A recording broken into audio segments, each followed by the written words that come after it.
ambil keputusan buat bunuh diri, bawa anak-anak gara-gara masalah sama suami, ataupun masalah ekonomi, biar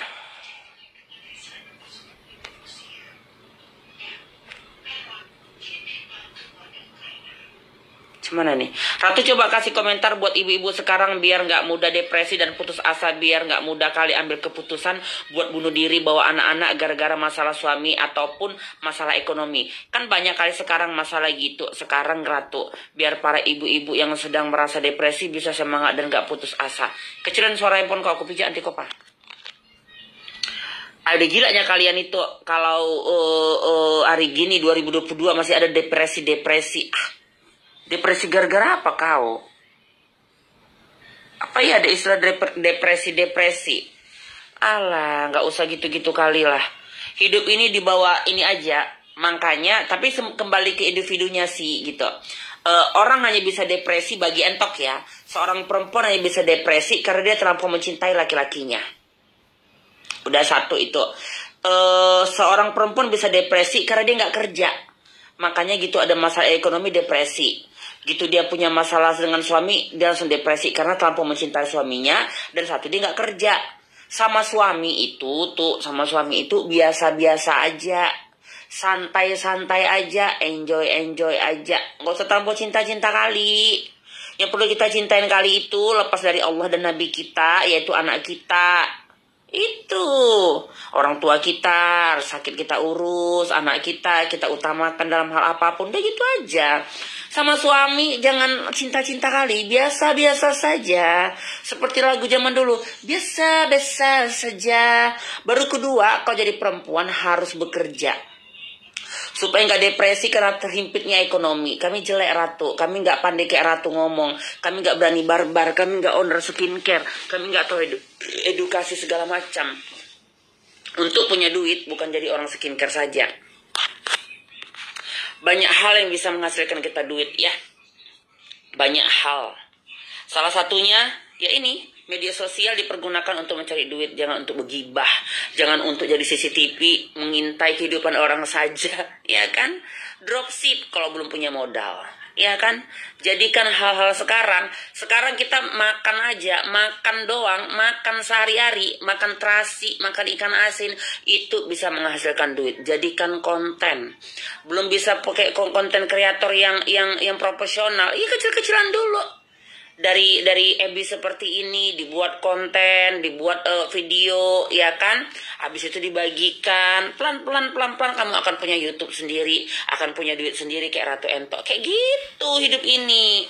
Jadi perempuan yang bisa depresi itu yaitu aja karena tidak mandiri dalam mencari duit dan terlampau mencintai laki-laki ya. Jadi please jangan terlampau seperti itu.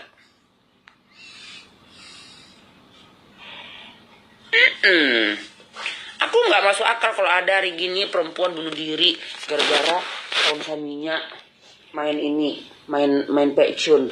Ada perempuan bunuh diri gara-gara terhimpit ekonomi, ya kerja kau. Nggak terhimpit ekonomi. Kalau cuma ngarap lagi gaji laki, terhimpit ekonomi lah, ya kan? Aku dulu dia masih zaman dia kerja dulu. Di mana Mama Suka ya? Mama Suka. Dia gaji UMR 28, 3 juta, 32 gitu. Tergantung lah kan, kadang-kadang 3,5 gitu kan. Aku tetap nyanyi, aku tetap melacur. Pokoknya aku cari duit apa aja. Yang penting kayak mana aku punya penghasilan sendiri supaya ekonomi itu sejahtera. Apapun ceritanya di kalangan kita seperti ini, kok hanya suami yang mencari, udahlah assalamualaikum lah. Dan lepas dari jangan terlampau mencinta suami, punya penghasilan sendiri. Selain dari hal dua ini, ya kita nggak bohong ya, nggak boleh munafik dan nggak boleh naif dalam kehidupan ini. Kita memang harus mendekatkan diri sama Tuhan kita masing-masing. Kalau pondasi agama kita setidaknya bukan kuat-kuat kali kayak ustadz-ustadz, tapi setidaknya kita tahu agama, kita pasti nggak depresi gitu. Jadi kita lebih nyaman aja gitu kan. Kalau apa-apa ya istighfar, sholat, ngadu sama Allah. Bawa anak-anak kita sholat, habis sholat baca ayat kursi, di rumah bareng-bareng, supaya dihempaskan sihir-sihir, dihempaskan yang jelek-jelek dari rumah kita, dari diri kita gitu. Kalau kami di rumah gitu, habis sholat berjamaah, langsung itu Siti Holija, anak asisten aku, daki anak aku, anak depan rumah itu langsung baca ayat kursi. Habis subuh kayak gitu, habis sholat maghrib isya seperti itu. Jadi memang apapun ceritanya ya agama itu nomor satu juga supaya kita nggak depresi.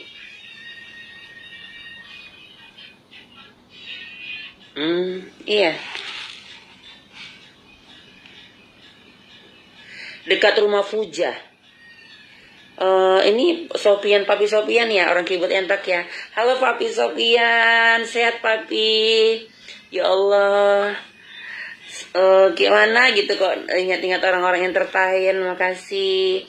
Dulu Papi Sofian ini orang keyboard, ini orang yang punya keyboard entok, yang sering pakai entok nyanyi. Jadi entok dulu biduan Papi Sofian ini.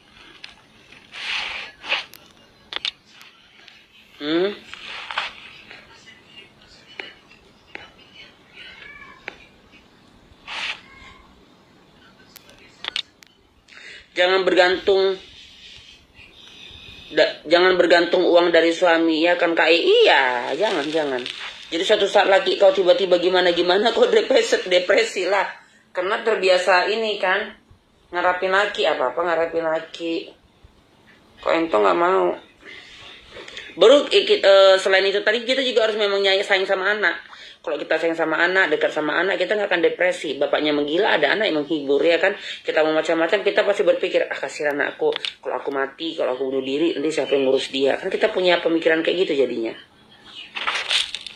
Pas mainang, kalau iman kita kuat dekat sama yang kuasa, nggak akan terjadi pikiran-pikiran negatif untuk merugikan diri sendiri. Iyalah.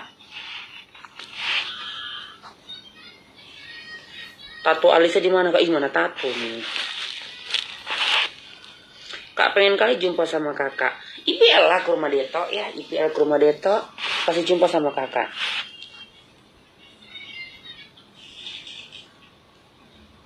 Hah? Masa?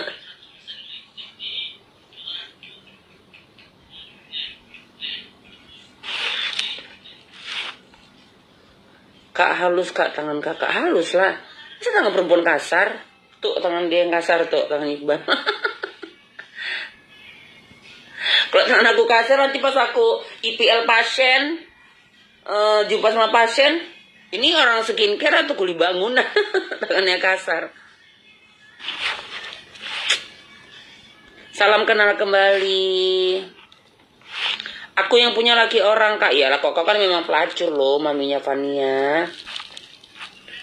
Siapa mami Fania, namanya siapa Pak? Intan. Mami Fania, Intan lah nama kok. Mami Fania. Kak Ratu nanya korban yang dibacok di simpang kantor ya. Iya Shirley, boleh dikasih informasi ke sini. Di sini boleh komen alamat lengkap dia ya.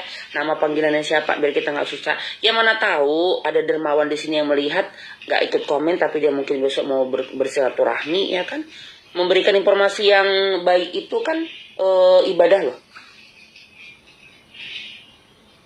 Kak Ratu, jerawatku yang di leher tak kunjung sembuh loh.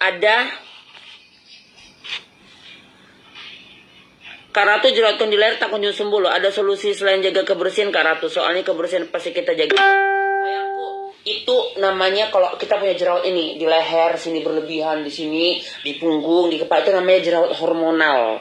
Jadi jerawat hormonal itu terjadi bisa saja karena memang makan kamu, mohon maaf ya, buat yang non muslim dikurangi B1, B2 kalau bisa jangan dimakan dulu ya.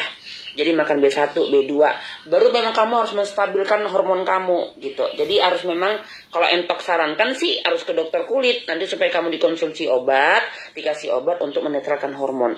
Jadi kalau punya jerawat di sini banyak meradang, di muka biasa-biasa aja tapi di sini meradang, di punggung-punggung itu namanya jerawat hormonal. Jadi kita nggak tahu kamu itu seperti apa nih.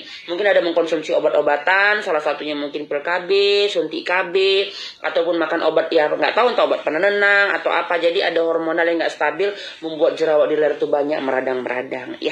Tapi biasanya jerawat hormonal sih terjadi khusus untuk entok ya. Pak ambil tas aku yang putih bersepet aku bawa Pak, di situ ada obat gigi aku Pak, obat behel aku keluar ini kawat aku ini kepala Pak yang dikasih dokter itu mau aku tempel. Biasanya jerawat hormonal itu terjadi di usia remaja ya, tapi kalau di usia seperti dirimu Junitawati Manalu sudah berumah tangga dan dewasa, Ya bisa aja kasus seseorang memang ada yang eksklusif. Jadi itu harus ada konsultasi dari dokter supaya kamu dikasih obat makan ya. Jangan dikasih obat-obatan misalnya ya krem-krem termasuk krem RE-Glow, takutnya makin meradang karena hormonal itu harus distabilkan. Ada contohnya nih, ada anak remaja nih, kan itu lagi hormonal banget ya. Pakai ini, nggak ada, itu nggak bisa. Nanti di usia tertentu, habis menstruasi atau di usia berapa dia baru stabil sendiri, itu bakal hilang sendiri. Seperti itu gejala hormonal.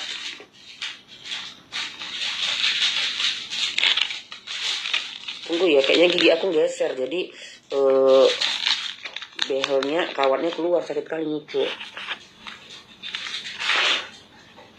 Iis Mandari. Oh iya. Lagian kok cepet-cepet kali kalau mau tidur. Mesti kali malam-malam Jumat gitu. Udah, Iis Mandari. Makanya salah satu bikin hormonal itu begitu aktif, yaitu kurangi makan yang manis, kurangi makan yang pedas, minum yang manis juga, makan yang manis, gorengan, sama yang pedas. Kedua itu B1, B2 ya. Buat yang non-muslim itu bikin hormonal juga nggak stabil. Ntar dulu ya. Aku masukkan dulu ini ke lubang kesucian ini.